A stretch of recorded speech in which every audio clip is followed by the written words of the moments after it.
Akashvani Adilabad 100.2 FM మనస్సు నిండా.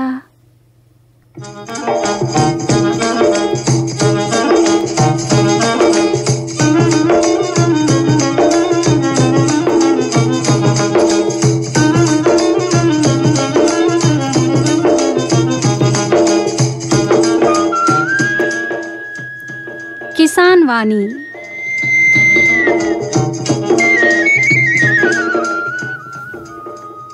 కేంద్ర వ్యవసాయ రైతు సంక్షేమ మంత్రిత్వ శాఖ వారి ప్రాయోజిత కార్యక్రమం. ఉమ్మడి ఆదిలాబాద్ జిల్లాకు చెందిన భూములకు అనువైన పంటల రకాలు, వాటి సాగులో పాటించవలసిన మెలకువల గురించి ఖచ్చితమైన శాస్త్రీయమైన సలహాలు సూచనలను అనుభవజ్ఞులైన వ్యవసాయ శాస్త్రవేత్తల ద్వారా రైతు శ్రోతలకు అందిస్తున్న కార్యక్రమం ఇది. ఇయాల్టి కార్యక్రమంలో ఖరీఫ్ పంటల్లో చీడపీడల యాజమాన్యం గురించి ఆదిలాబాద్ వ్యవసాయ కళాశాల ప్రొఫెసర్ డాక్టర్ రాజేశ్వరితో ముచ్చట, ఇంకా రైతు అంతరంగం శీర్షికన వేరుశెనగ సాగు అనుభవాల గురించి ఇంద్రవెల్లి మండలం కేస్లగూడ గ్రామానికి చెందిన రైతు కనక శంభుతో ముచ్చట ప్రసారమవుతుంది. వాతావరణ సూచన. గడిచిన 24 గంటల్లో వాతావరణం పొడిగా ఉండి అప్పుడప్పుడు మేఘాలు కమ్ముకొని వర్షాలు పడే సూచనలు కనిపించినాయి. ఉష్ణోగ్రతలు గరిష్టంగా 38 డిగ్రీల సెల్సియస్, కనిష్టంగా 21 డిగ్రీల సెల్సియస్గా నమోదైనాయి. గాలిలో తేమ 57%, గాలి గంటకు 8 కిలోమీటర్ల వేగంతో వీచింది. ఇక వచ్చే 24 గంటల్లో ఆకాశం నిర్మలంగా ఉండి వర్షం పడే అవకాశం ఉంది. ఇంతకు మించి వాతావరణంలో చెప్పుకోదగిన మార్పులేమీ ఉండకపోవచ్చు. వాతావరణ సూచన ఇన్నరు. ఇది మన యాస మన భాష మన FM ఆకాశవాణి ఆదిలాబాద్ 100.2 FM మనస్సు నిండా. మీరింటున్నారు కిసాన్ వాణి కార్యక్రమం. ఖరీఫ్ పంటల సాగుకు రైతులు సిద్ధమైనరు. ఇప్పటికే కొంతమంది విత్తనాలు విత్తుకోగా మరికొంతమంది రైతులు విత్తనం పెట్టదలిగి అన్నీ సిద్ధంగా ఉంచుకున్నారు. అయితే విత్తనం విత్తుకున్న దగ్గర నుండి పంట చేతికొచ్చేదాకా ఏదో రకంగా పంటను చీడపీడలు ఆశించడం ద్వారా పంటలో దిగుబడి తగ్గి రైతులు నష్టపోతుంటారు. మరి వాటి బారి నుండి పంటను ఎలా సంరక్షించుకోవాలో, ఖరీఫ్ పంటలలో చీడపీడల యాజమాన్యం గురించి ఆదిలాబాద్ వ్యవసాయ కళాశాల ప్రొఫెసర్ డాక్టర్ రాజేశ్వరితో ముచ్చట విందాం. వీరితో ముచ్చట పెట్టింది కే శాలిని. మన పంటల గురించి ఏ పంటలు ఎక్కువగా సాగు చేస్తారు మన ఆదిలాబాద్ లో? ఆదిలాబాద్ ప్రాంతం విషయానికి వచ్చినట్లయితే ముఖ్యంగా ఖరీఫ్ కాలం సమీపిస్తుంది. వర్షాలు కూడా చెదురుమదురుగా పట్టడం చూస్తా ఉన్నాము. దీంట్లో ఏంటంటే మనం ప్రధానంగా ఖరీఫ్ గనక తీసుకున్నట్లయితే 5 లక్షల ఎకరాల వరకు సాగులో ఉందన్నమాట. ముఖ్యంగా ప్రధానమైన పంటలు ఏంటంటే ప్రత్తి వేస్తారు రైతులు. ప్రత్తి, సోయా చిక్కుడు మరియు కంది 3 రకాల పంటల్ని మనం పండించడం జరుగుతుంది. బట్ ఎక్కువ మోతాదులో 4 లక్షల ఎకరాలకు మాత్రం మనము ప్రత్తిని వేయటం జరుగుతుంది అనమాట. ప్రత్తి ప్రధానమైనది, తర్వాత సోయా చిక్కుడు, దాని తర్వాత కంది వేయటం జరుగుతుంది రైతు సోదరులు. అయితే ఈ పత్తి, సోయా చిక్కుడు, కంది అన్నారు కదా, మరి ఈ పంటల్లో మేలైన రకాలు గురించి ఏమైనా తెలియజేస్తారా? మన ఆదిలాబాద్ విషయానికి వచ్చినట్లయితే ఇప్పుడు మనము రకరకాల హైబ్రిడ్స్ వచ్చినాయి అనమాట. ప్రతి పంటను తీసుకున్నట్లయితే ఆ ప్రత్తిలో కూడా రాశి వాళ్ళ కంపెనీ గాని, నూజివీడు కంపెనీ, మహీకో వాళ్ళవి కూడా రకరకాల హైబ్రిడ్స్ వస్తా ఉన్నాయి. అలానే మహీకో వాళ్ళు కొత్తగా 7399 అనే ఒక రకాన్ని రిలీజ్ చేశారు. ఇంకా రాశి కంపెనీ రకాలు కానివ్వండి, ఇంకా ఇవన్నీ కూడా అర్మిత, ఇట్లాంటి రకాలన్నీ కూడా మనం వాడుకోవచ్చు అనమాట ప్రతి పంటలో. అలానే సోయా చిక్కుడు విషయానికి వచ్చినట్లయితే JS335 కానివ్వండి, JS93-05 కానివ్వండి, లేకపోతే బాసరా కానివ్వండి, AISB 50 వెరైటీస్ కానివ్వండి, ఇవన్నీ కూడా మన ఆదిలాబాద్ ప్రాంతానికి అనువైనవి అనమాట. అలానే మనకి కంది విషయానికి వచ్చినట్లయితే ముఖ్యంగా TDRG9 అనమాట. దీన్ని తెలంగాణ కంది అని అంటారు. ఇది బాగా ఎక్కువ మోతాదులో రైతులు సాగు చేయడం జరుగుతుంది. అలానే ఇంకా కందిలో ఆశా రకం కూడా చాలా పాపులారిటీ ఉందన్నమాట. దాన్ని కూడా మనం తీసుకోవచ్చు. ఇంకా ఏంటంటే వరంగల్ రకాలన్నమాట. వరంగల్ WRG93 అనే రకం కూడా బాగా పాపులారిటీ సంపాదించుకుంది. సో ఈ రకాలన్నిటి కూడా మేలైన రకాలు. మన రైతు సోదరులు ఏ కంపెనీ హైబ్రిడ్స్ అన్న ప్రతిలో గనక సెలెక్షన్ చేసుకుని వాడుకున్నట్లయితే వాళ్ళకి దిగుబడులనే ఆశాజనకంగా రావడానికి అవకాశం ఉందండి. అయితే పత్తి గురించి మొదటగా చెప్పండి. ఏ పద్ధతిలో సాగు చేస్తే మనము పత్తిలో మంచి దిగుబడులు సాధించవచ్చు అంటారు? ఇప్పుడు ఏంటంటే ప్రత్తిలో మామూలుగా ఇదివరకటి కన్నా కూడా ఇప్పుడు కొత్త పద్ధతులు వచ్చినాయి అనమాట. దాన్నే అధిక సాంద్రత ప్రత్తి సాగు అని అంటాము. దాన్నే హై డెన్సిటీ ప్లాంటింగ్ సిస్టమ్ అని అంటారు. ఈ పద్ధతిలో గనక సాగు చేసుకున్నట్లయితే రైతు సోదరులకి 30% కూడా దిగుబడులు పెరగటం అనేది గమనించుకున్నాం అనమాట. ఈ అధిక సాంద్రత గల ప్రత్తి సాగుని ఎలా చేస్తారు, దానికి అనువైన నేలలు ఏంటంటే మధ్యస్థంగా ఉన్న నేలలు కానివ్వండి, తేలికపాటి భూములు కానీ మనం ఎంపిక చేసుకోవాలి. ఇలా ఎంపిక చేసుకున్న తర్వాత మనము విత్తనాన్ని మనము ఎప్పుడైతే వర్షపాతము మనకి 50 నుంచి 60 మిల్లీమీటర్ల వర్షపాతం గనక నమోదు చేసుకున్నట్లయితే మనం రైతు సోదరులు జూన్ 15 నుంచి జూలై 15 వరకు కూడా విత్తుకుంటే గనక మనకు దిగుబడి అనేది ఆశాజనకంగా రావడానికి అవకాశం ఉంది. అలానే మనకి ఒక్కొక్క సాలుకి మధ్య 90 సెంటీమీటర్లు, మొక్కకి మధ్య 15 సెంటీమీటర్ల వ్యత్యాసం స్పేసింగ్ గనక చూసుకున్నట్లయితే ఈ పద్ధతిలో బాగా తేలికపాటి భూములు శ్రేష్టమైనవి అన్నమాట. అంటే బరువు నేలలు కూడా వాడొచ్చు, బట్ బరువు నేలల్లో కొద్దిగా దిగుబడిలో అవే తగ్గటం జరుగుతుంది. ముందుగా తేలికపాటి భూముల్లో అయితే గనక మనకి దిగుబడి ఆశాజనకంగా రావడానికి అవకాశం ఉంది. ఎందుకంటే బరువు నేలల్లో అయితే బాగా ఎక్కువగా పెరుగుతుంది కాబట్టి పంట దగ్గరగా అవుతుంది. ఇక్కడ వచ్చేటప్పుడు తేలికపాటి నేలల్లో మీడియం గా పెరుగుతుంది కాబట్టి మనకు కాయలు కూడా 10 నుంచి 15 చొప్పున ఎక్కువ సంఖ్యలో వేస్తాం అనమాట. 29,000 వరకు కూడా మనకు మొక్కలు వస్తాయి అనమాట ఒక ఎకరానికి గనక తీసుకున్నట్లయితే. సో అలా వచ్చినప్పుడు మనకి తేలికపాటి మధ్యస్థ నేలలు కూడా చాలా అనువైనవి అనమాట ప్రతి పంటను తీసుకున్నట్లయితే. అలానే గనక సోయా చిక్కుడు విషయానికి వచ్చినట్లయితే మనకి బరువు నేలలు కనుక అంటే బాగా నల్లరేగడి భూములు బాగా శ్రేష్టమైనవి అనమాట. దీంట్లో మనం JS 335 ఇందాక చెప్పుకున్నట్టుగా మంచి రకాలు ఎంపిక చేసుకుని ఇప్పుడు మనకి వ్యవసాయ పరిశోధన స్థానంలో కూడా విత్తనాలు అందుబాటులో ఉన్నాయి అనమాట. JS 335 రకం అందుబాటులో ఉంది, JS 93-05 అందుబాటులో ఉంది. అలానే MAUS 612 అనే రకం అన్ని కూడా బాసరా AISB అనే రకాలు అందుబాటులో ఉన్నాయి. కాబట్టి రైతు సోదరులు మనం ఇక్కడి నుంచి కూడా మనం ఈ సంస్థ నుంచి కూడా తీసుకొని మనము డిస్టెన్స్ అనమాట అంటే ఒక సాలుకి మధ్య 40 సెంటీమీటర్లు, మొక్కకి మధ్య మనం 10 సెంటీమీటర్లు కనుక వేసుకున్నట్లయితే సోయా చిక్కుల్లో కూడా దిగుబడి అనేది బాగా ఆశాజనకంగా రావడానికి అవకాశం ఉంది. ఎందుకంటే పంట కాల వ్యవధి 110 రోజులు మాత్రమే ఉంటుంది కాబట్టి సోయా చిక్కుడు మనము మంచిగా గనక జాగ్రత్తలు పాటించుకున్నట్లయితే తొందరగా ఖరీఫ్ లో మనకి చేతికి వచ్చే పంట అన్నమాట. ఇప్పుడు పత్తి విత్తుకోవడానికి ఏ రకాల విత్తనాలు వాడాలంటారు? మరి ముఖ్యంగా ఏంటంటే రాశి కంపెనీ వాళ్ళే అండి, స్విఫ్ట్ 665, 971 అనే రకాలు.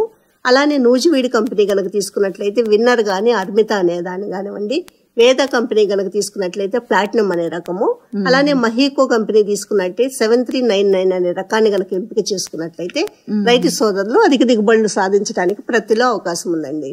ఏ సమయంలో విత్తుకోవాలి? ముఖ్యంగా ప్రతి పంటను తీసుకున్నట్లయితే జూన్ 15 నుంచి జూలై 15 వరకు విత్తుకుంటే గనక అధిక దిగుబడులు రావడానికి ఆశాజనకంగా ఉంటుంది. దాదాపు తెగుళ్ళు ఏ పంట కన్నా సహజం. ఈ పత్తి పంటలో మొదటి దశలో ఎలాంటి తెగుళ్ళు వస్తాయి, వాటిని ఎలాంటి యాజమాన్య చర్యలు చేపట్టాలి? ముఖ్యంగా ఏంటంటే ప్రత్తి కానివ్వండి, సోయా చిక్కుడు కానివ్వండి, కంది పంట కానీ తీసుకుంటే మనకేంటంటే శిలీంధ్రాలు ఉంటాయి, కంటికి కనిపించిన శిలీంధ్రాలు ఉంటాయి. అవి విత్తనం ద్వారా వ్యాప్తి చెందుతాయి, అలానే నేల ద్వారా కూడా బాగా వ్యాప్తి చెందుతాయి అనమాట. సో మనం విత్తనానికి ముందు రక్షణ కవచం లాగా విత్తన శుద్ధి అనేది కంపల్సరిగా చేసుకోవాలి. అలానే నేలలో కూడా మనము పోషకాలు అందించుకోవాలన్నమాట.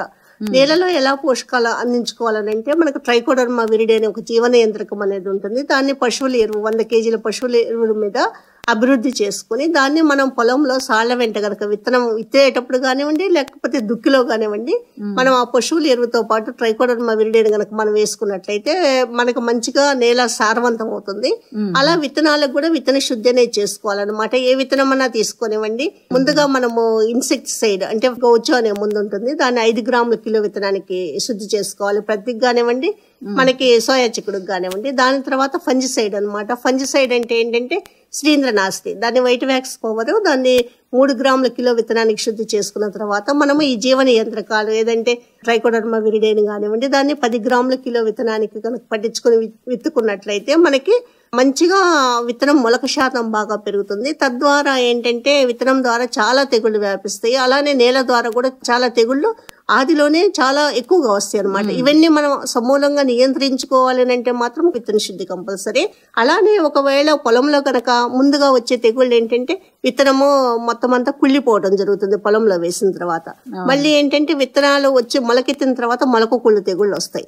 ఇవన్నీ కూడా ఏంటంటే భూమిలో సంక్రమించేటటువంటి చాలా రకాలైన శిలీంధ్రాలు అన్నమాట. వాటిని ఏంటంటే మ్యాక్రోఫోమినా కానివ్వండి, ఫిజేరియం కానివ్వండి, రైజెక్టోనియా కానివ్వండి, రకరకాలైనటువంటి శిలీంధ్రాలు భూమిలో చాలా ఎక్కువగా ఉంటాయి కాబట్టి అవి ఉన్న విత్తనం చుట్టూ కూడా మొత్తం అంతా చేరి మొలకంతా కూడా నిలువున ఎండిపోయేటట్లు చేస్తుంది అనమాట. ఎక్కడైతే మనం ఒకసారి మనము ఆ పొలంలో అలా అక్కడక్కడ మొక్కలు చనిపోవడం గమనించుకున్నామని అంటే గనక మనము కాపర్ ఆక్సిక్లోరైడ్, దాన్ని బ్లైటాక్స్ అని అంటాము, దాన్ని 3 గ్రాములు 1 లీటర్ నీటిలో కనుక కలుపుకొని మామూలుగా చేతి పంపుతోటి కనుక మనం ఎక్కడైతే మొక్కలు చచ్చిపోతున్నాయో మొక్కంతా తడిచే విధంగా మొత్తం పొలం అంతా కూడా పిచికారీ చేసుకున్నట్లయితే మనకి తొందరగా ఇలాంటి ఆదిలో వచ్చేటటువంటి తెగుళ్ళు, అలానే విత్తన శుద్ధి ద్వారా సంక్రమించేటటువంటి తెగుళ్ళు కూడా మనకు చాలా వరకు అరికట్టగలుగుతాము.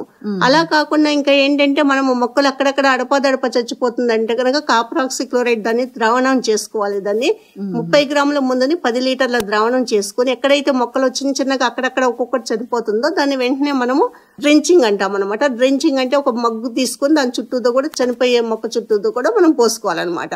అప్పుడు ఆ మొక్కల చనిపోవటం అనేది తగ్గిపోతుంది. ఎందుకంటే భూమి చుట్టూ మనం తడుపుతున్నాం కాబట్టి శిలీంధ్రం అక్కడ వరకే ఆగిపోతుంది అనమాట. అలా కాకుండా ఇంకొక మందు ఏంటంటే కార్బెండాసిమ్, దాన్ని బ్యావిస్టిన్ మందు అంటాము. దాన్ని కూడా ఏంటంటే 1 గ్రాము మందుని 1 లీటర్ నీటిలో కలిపి ఎక్కడైతే మొక్కలు చనిపోతున్నాయో అక్కడ మనం చేసుకోవాలి. ముఖ్యంగా ఏంటంటే ప్రత్తి కానివ్వండి, సోయా చిక్కుడు కానివ్వండి, కంది కానివ్వండి, ఇవన్నీ తీసుకున్నట్లయితే మనకు వచ్చే తెగుళ్ళు ఏంటంటే ఫిజేరియం అనే శిలీంధ్రం ద్వారా కానివ్వండి, మ్యాక్రోఫోమ్ అనే శిలీంధ్రం ద్వారా కానీ, ఈ శిలీంధ్రాల వల్ల అన్నిటి వల్ల కూడా ఏంటంటే చిన్న దశలో మొక్కలన్నీ కూడా చిన్న మొక్క మొలకెత్తిన తర్వాత ఎండిపోతుంది కాబట్టి విత్తనం కూడా కుళ్ళు జరుగుతుంది కాబట్టి ఇవన్నీ నివారించాలని అంటే మనం విత్తన శుద్ధి చేసుకోవడం ఒక చర్య. అలానే కాకుండా విత్తనం మొలకెత్తిన తర్వాత మనం కాపర్ ఆక్సిక్లోరైడ్ 30 గ్రాములు కానివ్వండి, లేకపోతే మనం కార్బెండాసిమ్ 1 గ్రాము కానివ్వండి 1 లీటర్ నీటిలో కలుపుకొని మనం మొత్తం అంతా కూడా పొలం అంతా కూడా బాగా తడిచే విధంగా హ్యాండ్ పంప్ తోటి కనుక మనం పిచికారీ చేసుకున్నట్లయితే మనకంతా కూడా ఆదిలోనే వచ్చేటటువంటి తెగుళ్ళన్నీ కూడా అరికట్టుకోగలుగుతాం అన్నమాట. తద్వారా ఏంటంటే మనకు దిగుబడి శాతం కూడా ఇలా చేసుకోవడం వల్ల 15% దిగుబడి కూడా పెరుగుతుందని చెప్పి మనకు ప్రయోగ ఫలితాలు మనకు తెలిసినాయి అనమాట. అయితే ఈ పత్తిలో ఇమిడాక్లోప్రిడ్ తో శుద్ధి చేయడం వల్ల ఉపయోగాలు ఏంటంటారు? ఏంటంటే ఇప్పుడు మనము ప్రతి ఆల్రెడీ కొంతమంది అయితే వేశారు, విత్తనము వర్షం వస్తుందనే ఉద్దేశంతో కొంతమంది విత్తుకోవడం జరిగింది. బట్ ఇక్కడికి వచ్చేటప్పటికి ఏంటంటే మనము ముఖ్యంగా ఇమిడాక్లోప్రిడ్ అంటాము 70 WS, అది పౌడర్ రూపంలో దొరుకుతుంది. దాన్ని గౌచో అంటాం అనమాట. దాన్ని విత్తనానికి 5 గ్రాములు పర్ కిలో విత్తనాన్ని కనుక మనం శుద్ధి చేసుకున్నట్లయితే ముందుగా ఏంటంటే ఫస్ట్ విత్తనం తర్వాత విత్తనం మొలకెత్తిన తర్వాత రసం పీల్చే పురుగులు అవన్నీ కూడా ఎక్కువగా వస్తాయి అనమాట.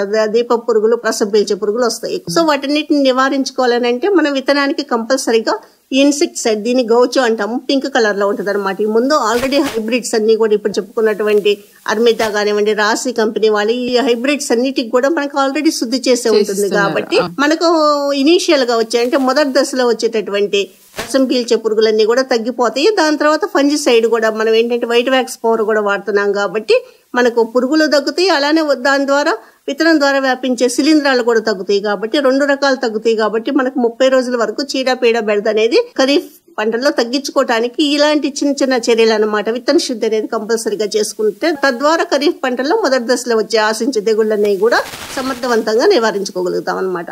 సోయా చిక్కుల్లో మొదటి దశలో ముఖ్యంగా ఎలాంటి తెగుళ్ళు వస్తాయి? సోయా చిక్కుల్లో మేము పరిశోధన ఫలితాల్లో గమనించింది ఏంటంటే ఇదివరకు చాలా తక్కువగా ఉండే ఈ తెగుళ్ళు అనేది విత్తనం ద్వారా వ్యాపించేయి. రాను ఈ పంట సాగు అనేది, పంట మార్పిడి అనేది రైతు సోదరులు చేయట్లేదు. పంట మార్పిడి అనేది కంపల్సరీగా చేసుకోవాలి. ఒకే ప్రాంతంలో సోయా చిక్కుడిని అదే పనిగా వేస్తూ ఉన్నారనుకోండి, సో మనకి తెగుళ్ళు చాలా ఎక్కువగా అవుతున్నాయి. మేము గత 4-5 సంవత్సరాలుగా సీడ్ లో పరిశోధన చేస్తే ఏంటంటే సోయా చిక్కుళ్ళు ముందు ఇంతకు ముందు ఉన్న అప్పటికన్నా కూడా ఇప్పుడు విత్తనం ద్వారా వ్యాపించేటటువంటి మ్యాక్రోఫోమినా కానివ్వండి, ఫిజేరియం కానివ్వండి, ఆల్టర్నేరియా కానివ్వండి, చాలా తెగుళ్ళ ఉధృతి అనేది మేము గమనించాం. మామూలుగా వచ్చేటటువంటి విత్తనం ద్వారా వచ్చేటువంటి రబీ కాలంలో చూసేటటువంటి శిలీంద్రమైనటువంటి మ్యాక్రోఫోమినా అనేది కూడా ఖరీఫ్ కాలంలో కూడా గమనించాం అనమాట. అంటే ఈ వాతావరణ మార్పులు అంటే వాతావరణ పరిస్థితుల వలన ఈ కాలానుగుణంగా వచ్చే రకాలు రాకుండా కూడా వ్యాధికారక శిలీంధ్రాలు ఏ కాలంలో అయినా గానీ రకరకాలైనటువంటి వ్యాధికారక శిలీంధ్రాలన్నీ కూడా విత్తనం ద్వారా సంక్రమించడం జరుగుతుందని మేము అబ్జర్వ్ చేశాం. సో అందుకని రైతు సోదరులు ఏంటంటే విపరీతంగా ఈ సోయా చిక్కుడు పంట అనేది తెగుళ్ళకి నాంది అనమాట. ఎక్కువ తెగుళ్ళ వలన నష్టపోతారు. మనకేంటంటే ముందుగా వచ్చేటటువంటి విత్తనం ద్వారా వచ్చే సంక్రమించే తెగుళ్ళు, తర్వాత పొలంలో వేసిన తర్వాత విత్తనం మొలకెత్తిన తర్వాత చాలా రకాలైన తెగుళ్ళు వచ్చి మనకంత మొక్క సాంద్రత అంతా కూడా తగ్గిపోతుంది అనమాట. తెగుళ్ళనే చాలా ప్రధానమైన, ముఖ్యంగా రైతు సోదరులు గుర్తుంచుకోవాల్సింది. అందుకే ఏంటంటే విత్తన శుద్ధి కంపల్సరీగా చేసుకోండి. వైటవాక్స్ పవర్ 3 గ్రాముల కిలో విత్తనానికి కానివ్వండి, లేకపోతే ఎవర్ గోల్ ఎక్స్టెండ్ అనే ఒక కెమికల్ ఉంటుంది. దాన్ని మనము 1 మిల్లీలీటర్ 6 మిల్లీలీటర్ నీటిలో కలుపుకొని విత్తనానికి శుద్ధి చేసుకోమని చెప్తున్నాము. అది కాకపోతే కనుక మనము జిలోరా అనే కెమికల్ ఉంటుంది, దాన్ని 2 గ్రాముల కిలో విత్తనాన్ని కలుపుకొని మనం చేసుకున్నట్లయితే అది ఒక ప్రొటెక్షన్ కవచం లాగా విత్తనానికి, సోయా చిక్కుడు విత్తనానికి ఫామ్ అవుతుంది అనమాట. ఎందుకంటే ఇవన్నీ కూడా మనకి రావడానికి ముఖ్యంగా గమనించినట్లయితే మొలక మొలిసిన తర్వాత సోయా చిక్కుల్లో ముఖ్యంగా వేరుకుళ్ళు తెగులు ఉంటుంది, ఎండు తెగులు ఉంటుంది అనమాట. వేరుకుళ్ళు తెగులు వలన మొక్కంతా కూడా నిలువుగా వెండిపోవటం అనేది మేము ఎక్కువగా గమనించే అంశం అనమాట. సో అక్కడక్కడ అడపాదడపా గమనించినప్పుడు మనం రైతు సోదరులు ముఖ్యంగా కాపర్ ఆక్సిక్లోరైడ్, దీన్నే బ్లైటాక్స్, ఇది చాలా తక్కువ కాస్ట్ ఉన్న కెమికల్ అనమాట. సర్వరోగ నివారణ అంటాం మామూలుగా ప్లాంట్ పెథాలజీలో. దాన్ని మనం ఏంటంటే 30 గ్రాములు 10 లీటర్లు కనుక కలుపుకొని మనం డ్రెంచింగ్ కనుక చేసుకున్నట్లయితే మనకి ఇవన్నీ కూడా చాలా రకాలైన తెగుళ్ళన్నీ కూడా మనం అరికట్టుకోగలుగుతాం అనమాట. మీరు చెప్పిన సూచనలన్నీ రైతు శ్రోతలు పాటించి మంచి దిగుబడులు పొందాలని ఆశిద్దాం. ధన్యవాదాలు రాజేశ్వరి గారు. ధన్యవాదాలండి. ఇప్పటి వరకు ఖరీఫ్ పంటల్లో చీడపీడల యాజమాన్యం గురించి ఆదిలాబాద్ వ్యవసాయ కళాశాల ప్రొఫెసర్ డాక్టర్ రాజేశ్వరితో ముచ్చటిన్నారు. వీరితో ముచ్చట పెట్టింది కేశాలిని. ఇప్పుడు ఈ నెల 18వ తేదీన ప్రారంభించనున్న 17వ విడత ప్రధానమంత్రి కిసాన్ సమ్మాన్ నిధి యోజన పథకం గురించి కేంద్ర వ్యవసాయ మరియు రైతు సంక్షేమ శాఖ మంత్రి శివరాజ్ సింగ్ చౌహాన్ చెప్పిన వివరాలు విందాం. विकसित भारत का संकल्प पूरा करने के लिए कृषि सबसे महत्वपूर्ण आधार है। कृषि भारतीय अर्थव्यवस्था की रीढ़ है। आज भी रोजगार के सबसे ज्यादा अवसर कृषि के माध्यम से ही सृजित होते हैं और किसान देश के अन्न के भंडार भर रहा है और इसलिए हम अन्नदाता किसान को मानते हैं।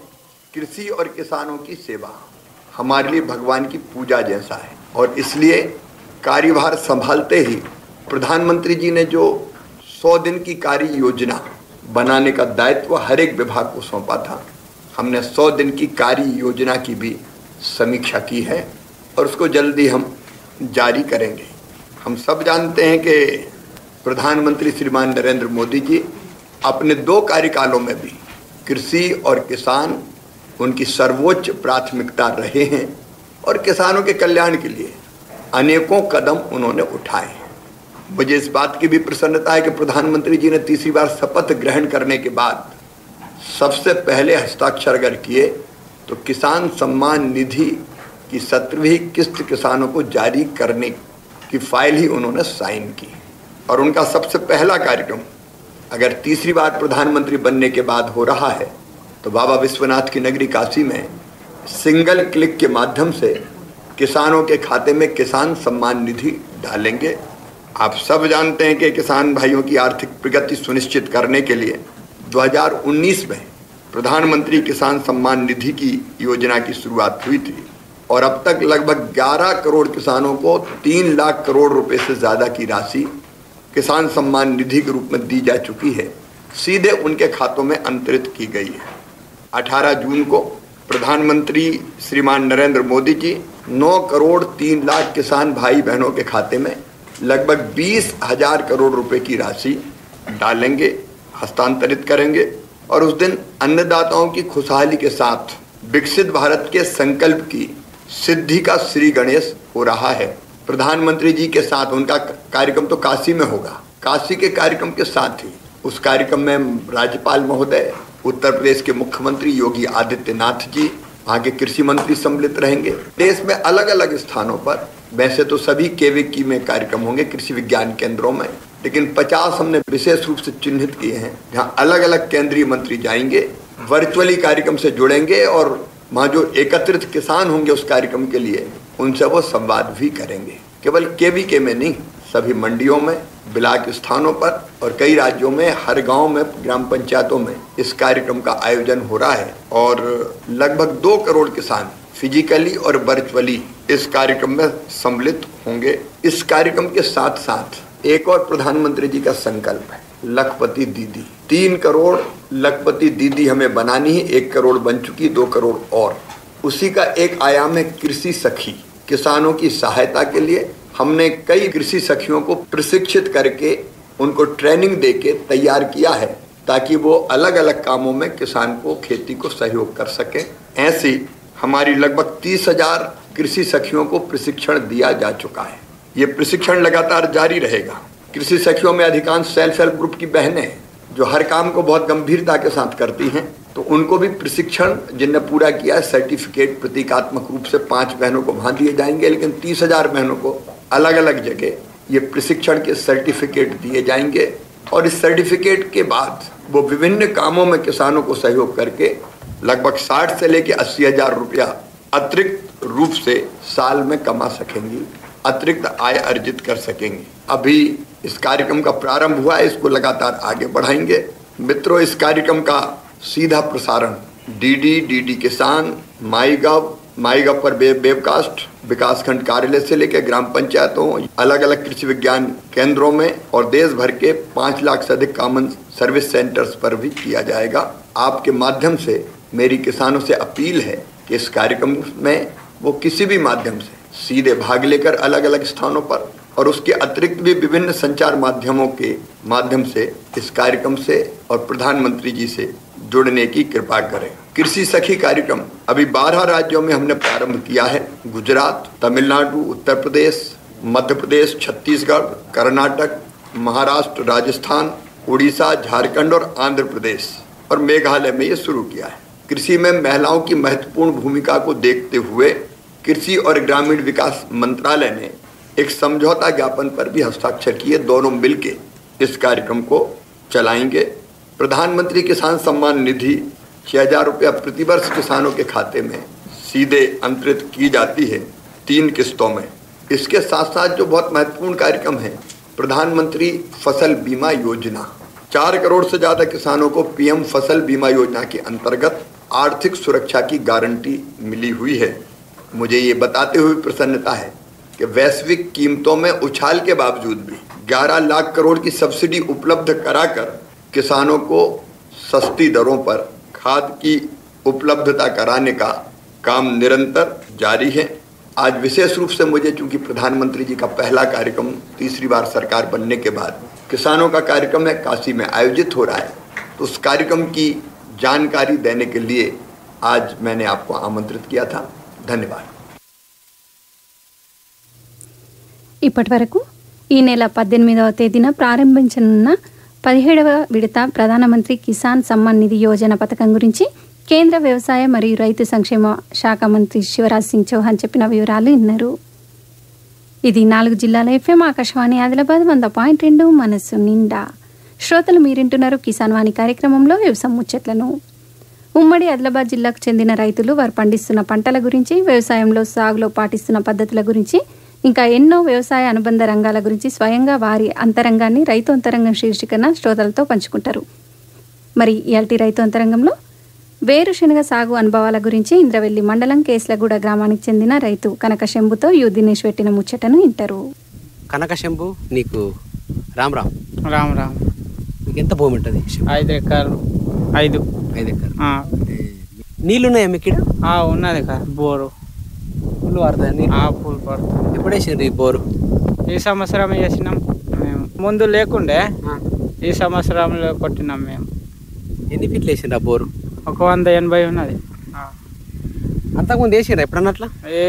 ఇదే ఫస్ట్ వేసినాం వేయడానికి.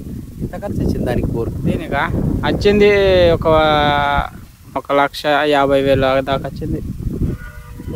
5 HP మోటార్, 3 HP మోటార్? అది 5 HP. ఫుల్ పడుతుంది ఇప్పుడు ఎండాకాలం కూడా? వస్తుంది, నీళ్ళు మంచిగానే పడింది. మరి ఎండాకాలం ఏమేమి పంటలు వేసారు మీరు? ఎండాకాలమా పల్లీలు వేసినాం, కొన్ని శనగలు వేసినాం, అవి తీసినాం. ఇక జొన్న వేసారు? జొన్న వేసినాం, అటు సైడ్ వేసినాం. పల్లి 1 బ్యాగ్, శనగలు 2 బ్యాగులు వేసినాం. నీళ్ళు నీ సార్ వేసారు మీరు ఇవన్నీ? ఇంతకుముందు ఇవేం పండియకపోతుండే? పత్తి పెట్టేసుకుంటుంటారు? పత్తి పెట్టి అట్లా నూకుంటుండే. వేరే వాళ్ళ చేనులో ఇట్లా తహసీల్దార్లన్నీ ఇట్లా చేస్తుండే. ఇక ఆయనకి కొంచెం ఇట్లా బట్టాయి చేస్తుండే. కూరగాయలు పెడతారా మరి ఇప్పుడు? పెట్టినాం, కూరగాయలు, వంకాయలు, ఇంకాయలు పెట్టినాం. అవి అమ్మి ఇక మళ్ళా అవి పెట్టినాం, ఈ శనగలు అక్కడ నుండి అట్లా. చెప్పు, ఈ పల్లికాయ మీరు మొదటిసారి పెట్టిండ్రా ఇంతకుముందు ఎప్పుడైనా పెట్టి? ఇదే ఫస్ట్ టైం పెట్టినాం. ఇది ఇట్లా ఒక ఎకర వేసిండ్రా పల్లి? ఒక బ్యాగ్ వేసినాం, 1 ఎకర్లా. ఇట్లా మరి ఎట్లా కాసింది? మంచిగా కాసింది? మంచిగా కాసింది. ఎంత వచ్చింది పల్లీలు? ఎన్ని వెళ్ళి? 8 వరకు వెళ్ళినాయి. 8 కుంటాలు? ఎట్లా కుంటాలు అమ్ముడుపోయినాయి మరి? 5,500. 5,500 రూపాయలు కుంటాలు. ఎక్కడ అమ్మేసాను? ఆదిలాబాద్ అమ్మేసాను? లేదు, మా వాళ్ళు ఉన్నారు, మా వాళ్ళు, వాళ్ళ దగ్గర అమ్మినాం. ఇక అంటే ఎంత ఖర్చు వచ్చింది మీకు దానికి? దానికా వచ్చింది 10,000 దాకా. 4 సార్లు మందు కొట్టినాం, 2 సార్లు అవి కాతు డిఏపి అంటారు అవి వేసినాం, 2 సార్లు డవర కొట్టించినాం. ఎన్ని నెలల పంట అది? ఇది 4 నెలలు పడుతుంది. ఇక జనవరిలో వేస్తే మేకేస్తుంది. దున్నినట్టుగానే పడుతుంది. కట్టలు కట్టి ఇది కట్టలు కట్టిన ఇట్లా అంటే దున్నినాం కదా, కట్టలు కడితే ఇక బాగా వస్తుంది. ఇంకా శనగలు ఎక్కువ వెళ్తాయి, తక్కువ ఉన్నది చెట్టు కూడా మంచిగా కాస్తుంది. కట్టలు మంచిగా ఉంటే మంచిగా కాస్తుంది అని చెప్పిండ్రు పెద్దోళ్ళు. అయితే కొట్టి కట్టలు వేసినాం.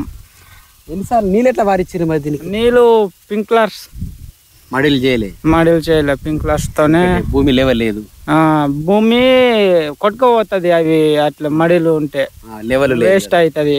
అందుకోసమే పల్లి కూడా ఒక కుప్ప అవుతుంది. అది నీరుతో ఒకటేసారి వస్తుంది స్పీడ్ గా. అందుకోసం ఒకటే జాగలో వస్తాయని పింక్లర్స్ వేసినాం మేము. ఎట్లా పల్లీలు సరితితో వచ్చిండ్రా? ఏ సరితోనే. తెంపేటప్పుడు ఎట్లా ఇచ్చారు? తెంపేటప్పుడు ఇక పిప్ప ఉంటుంది, నూనె డబ్బా పెద్దది, దాంతో ఇచ్చినాం. ఇక వాళ్ళు దాన్ని 3 డబ్బాలు చేస్తే చిన్న డబ్బా ఉంటది ఇంతది, అడ్డే అంటాం మా భాషలో, అడ్డే అది.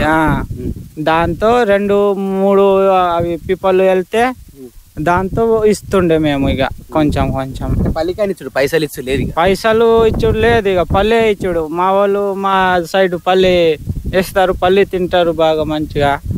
అవి నూనె తీస్తారు మా ఊర్లో పల్లితోటి, అట్లా ఉంటది కదా. అందుకోసము పైసలు తీసుకోరు, మంచిగా పల్లీలు తీసుకుంటారు, కోస్తారు, తీసుకెళ్తారు. ఇక కొంచెం నూనె మీ ఊళ్ళోనే పడతారా? ఇట్లా ఉంటది మా ఊర్లో పల్లి తీసే నూనె, అది ఉంటది. అది కెట్టెతోనే రుబ్బుతారు, ఇట్లా వెళ్తది. ఆదిలాబాద్ అట్లా తీసుకపోరు కదా? తీసుకెళ్తారు కొందరు. పల్లీలు ఎక్కువ వేసిన వాళ్ళు అవి ఉంటాయి కదా, వాళ్ళు తీసుకెళ్తారు. ఇక అయితే ఇక మన పరిగి వెళ్తుంది, ఉంటది. ఇంకా దున్ని తీస్తాం. ఇంకా ఉంటాయి, వెళ్తుంది అనుకుంటా. కుంటలు బాగానే ఇడిచిపెట్టింది. అవి తెగిపోతాయి. తర్వాత ఇంకా ఏరుతాం. ఇక ఎన్నిసార్లు ఏరుతారు? ఒకసారి ఏరి ఉంచుతాం. మళ్ళా డౌరాలు వక్కుర్లు గిగుర్లు కొట్టేటప్పుడు ఇంకా కొంచెం వెళ్తుంది, అప్పుడు తీస్తాం. 2 సార్లు ఏరబడుతుంది. 2 సార్లు వెళ్తే అది ఇంటికి ఉంచుతారా మరి అమ్మేస్తారా? అది ఇంటికానే ఉంచుతాం. ఇక అయితే మరి కుటారు ఏం చేస్తారు మీరు? ఎద్లు కోసం ఉంచుతాం ఇక తినడానికి. అవి ఎడ్లు ఎన్ని ఉన్నాయి? 3 ఉన్నాయి. ఇక ఒక ఆవు, 2 ఎద్లు. ఆనకాలం మొత్తం అవే తింటాయి? అవే తింటాయి. ఆనకాలం గడ్డి దొరకదు కదా తొందరగా. కొంచెం అక్కడి అని ఉంటది దేవుళ్ళు, అక్కడి వరకు ఎద్లుని గడ్డి తిననియరు. ఏదో ఒకటి తలుగుతుంది అని తిననియరు. అందుకోసమే ఇవి వేస్తాం. ఇక కూటారు గిటార్ అని దాంతోనే తింటూ ఉంటాయి. అమ్మారా మరి దీన్ని? దేన్ని కూటరా? ఎక్కువ ఉంటే అమ్మచ్చు, కొంచెమే ఉన్నది. నెలలో 2 నెలలు వస్తాయి మీకు? 2 నెలలు వస్తుంది. దీంతో పాటు ఇంకా మేత ఏమున్నది? ఈ జొన్న, కడప, సప్ప. ఎక్కడ వస్తారు మరి కుటారు తీసుకుపోయి? ఇంట్లో ఇంటికాడ కుటార్లో తీసుకపోలే, ఇక్కడ కుప్ప పెట్టేసి ఉంచింది. ఈ సంవత్సరం అన్నయ్య పెళ్లి చేసినాం కదా, అందుకోసం జాగా లేదని ఈడనే ఉన్నది. మరి ఆనబడితే ఖరాబ్ కాదు అది? పారి కప్పేస్తాం, నిన్నే వచ్చేస్తాం. పారి కప్పేస్తే మరి కిందికి వెళ్ళి నాంతది కదా? లేదు, నాందది. ఏమంటారు, బొగుడాలో ఉన్నది, పైన ఉన్నది. మరి పాములు చొరుతాయి కానీ ఇక మెల్లగా చూసి తీసుడు. ఇక మళ్ళీ తీసేటప్పుడు మరి బాగా నల్లగా అయింది, బాగా ఎండిపోయింది కదా ఈ పల్లి కుట్టారి. అది తీయ పడుతుంది, అది అట్లానే ఉంటది. బాగా పచ్చగా ఉంటే పాసిపోతుంది. ఇట్లా కొంచెం ఎండితే తీయగా అవుతుంది, తింటది మంచిగా, ఎద్దులు మంచిగా తింటాయి. అట్లా ఇట్లా కేసేస్తుంటారు. మరి ఇప్పుడు ఇది దున్నిన తర్వాత మళ్ళీ ఏం వేస్తాం? దున్నిన తర్వాత ఇక్కడ సోయా వేస్తాం. ఈ సంవత్సరం ఇక్కడ సోయా వేసి మళ్ళా మక్కలు, జొన్న ఇవి అవి వేస్తాం సోయా తీసి. మీరు పల్లికాయ పీకేటప్పుడు మీరే వీకిచ్చిరా కైకిలో? కైకిలో అలా వీక్కు కైకిలో వీకుతారు, తీస్తారు. మళ్ళీ ఇక కుప్ప చేసేటప్పుడు మేము కుప్ప చేస్తాం, ఇక లెక్క పెట్టి ఇస్తాం. చెట్లు ఉండే ఇది గుడిసెలాగా చేసి కోసిండ్రు, పైన ఇట్లా పారీలు కప్పి తెంపుకున్నారు. ఎన్ని రోజుల్లో తెంపేసారు? మొత్తం 2 రోజుల పడింది మొత్తం. పచ్చి ఉన్నప్పుడు పల్లికాయ వీకిండ్రా, కొంచెం ఎండినాకనే వీకిండ్రా? పచ్చిగున్నప్పుడే తీసి ఎండబెడతాం. ఎన్ని రోజులు ఎండబెట్టిండ్రు? 3-4 రోజులు ఎండబెట్టినాం. తర్వాత ఎండినాయి. మార్కెట్ మార్కెట్ అంటే వాళ్ళు వచ్చేదా మీరు తీసుకుపోయిందా?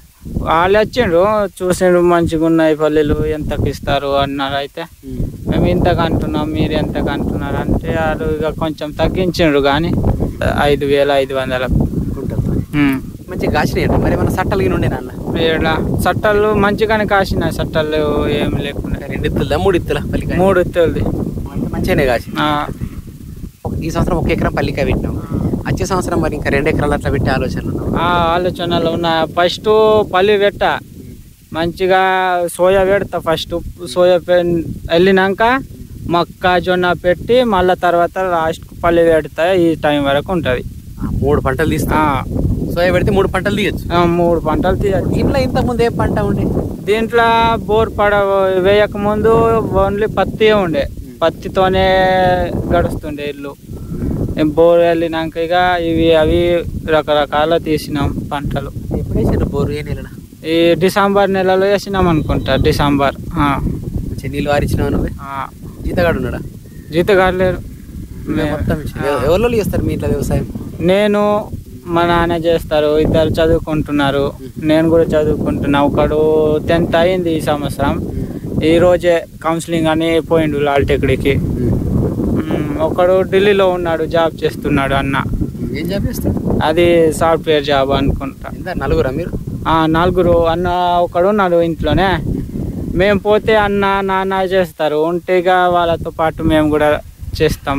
ఇంకా కౌలు తీసుకుంటారా ఇంకేమన్నా మీరు? కౌలా బట్ట తీసుకోము, ఇంట్లో ఇదే 5 ఎకరాలనే సరిపోతుంది. నీళ్ళు వచ్చినాయి, ఇన్ని రోజులు నీళ్ళు లేకుండే బోర్ పడగానే ఎంత ఆనందం! బాగా ఆనందంగా వచ్చింది. ఎప్పుడు కింద నుంచి నీళ్ళు ఇట్లా పైనకి వెళ్ళేటప్పుడు ఎప్పుడు చూడలే. అది బాగా సంతోషంగా ఉండే. మా నాన్న కూడా బాగా సంతోషంగా ఉన్నాడు. పడిన వెంటనే జిలాబీలు తీసుకొచ్చిండు సంతోషంగా. నాన్న అందరికి పంచిండు. బాగా సంతోషంగా ఉండే, ఆనందంగా ఉండే. 2-3 రోజుల్లో బాగా ఆనందం, బంగారం పడినట్టు అనిపించింది. దానివల్లనే ఈరోజు ఇంత సంపాదించిన 2 లక్షల వరకు. దాన్ని తీసి ముందు ఇంత సంపాదన రాకపోతుండే. ఓన్లీ పత్తితోనే అవి వస్తుండే, కానీ నెల వచ్చే వరకు అయిపోతుండే. మళ్ళీ నీళ్లు ఉండకుండే, మళ్ళీ వర్షాలు సరిగా పడకపోతే ఎండిపోతుండేనేమో. ఇప్పుడు పత్తి కూడా నీళ్ళు వారిచ్చే అవకాశం ఉంది ఇప్పుడు. మరి ఏమేమి పండిస్తారు? ఇంకా శ్రమిగా పెడతాం. మిరపకాయలు ఆ సైడ్ మొత్తం, మళ్ళా ఇవి ఉంటాయి కదా శనగలు. పత్తి పంట తగ్గిస్తారా? ఇంకా పత్తి పంట ఉన్నది, 2 ఎకరాలు పత్తి పంట వేస్తాం. మళ్ళీ ఇక్కడ మాత్రం సోయా వేసి, సోయా వెళ్ళిన తర్వాత ఇట్లానే తీస్తాం. ఇక అటు ఉన్నది కొంచెం 2 ఎకరాల వరకు, అక్కడ పత్తి వేస్తాం. అయితే మీరు బోర్ వేసేటప్పుడు మరి అక్కని నీళ్ళు పడితే ఇట్లా ఎవరిట గుర్తుపట్టింది? ఈ నమ్మకం ఉండే కొంచెం. ఇట్లా మా వాళ్ళు ఉన్నారు కదా, చెప్తారు ఇక్కడ పడుతుంది, ఇన్ని ఫీట్లకు పడుతుంది అని చెప్తారు. కొంచెం పెద్ద మనుషులు ఉంటారు, వాళ్ళతో నమ్మి తీసినాం. ఇక చుట్టుపక్కల బోర్ లెక్క కనిపిస్తలేదు? ఉన్నాయి కానీ అటు కింద ఉన్నాయి. ఎండాకాలం కూడా నీళ్ళు ఫుల్ ఉన్నాయి ఇప్పుడు? ఫుల్ ఉన్నాయి ఈ నీళ్ళు. సంవత్సరం మరి ఫెన్సింగ్ ఉందా? చుట్టూ ఫెన్సింగ్ ఉందా? తీసుకొచ్చినాం, ఉన్నది కానీ కుట్టలు తీసుకోవడానికి పోయిండు నాన్న. ఇయ్యాల లేకపోతే ఎండాకాలం కష్టం అవుతుంది అంది. మరి బోర్ వేసినావు, కరెంట్ కష్టం కాలేదా మీకు? కరెంట్ కష్టమే అయింది. డీడీ కట్టిండు ఈ సంవత్సరం నాన్న. వచ్చే సంవత్సరం వస్తుంది చేనులో. కానీ కంబలు వస్తాయి, ఆడికెళ్ళి కంబలు పడతాయి. సరే, బాగుంది శంభు. నువ్వు ఇట్లనే కష్టపడాలి, చక్కగా నీళ్లు పడ్డాయి అనుకున్నట్టుగానే. ఈ సంవత్సరం మీకు మంచి సాత్ ఇచ్చింది, అవునా? మంచి నీళ్లు పడ్డాయి. వ్యవసాయంలో మరిన్ని లాభాలు పొందాలని మేము ఆశిస్తున్నాం. ఎవరైనా ఈ కార్యక్రమాన్ని విని నీ నుంచి సలహాలు తీసుకోవచ్చు, లేదా నీకు సలహాలు ఇవ్వచ్చు. కాబట్టి నీ ఫోన్ నంబర్ ఇవ్వు. 934762 934762 9164. 9164. Thank you. ఇప్పటి వరకు వేరుశెనగ సాగు అనుభవాల గురించి ఇంద్రవెల్లి మండలం కేస్లగూడ గ్రామానికి చెందిన రైతు కనక శంభుతో యు దినేష్ పెట్టిన ముచ్చట విన్నారు.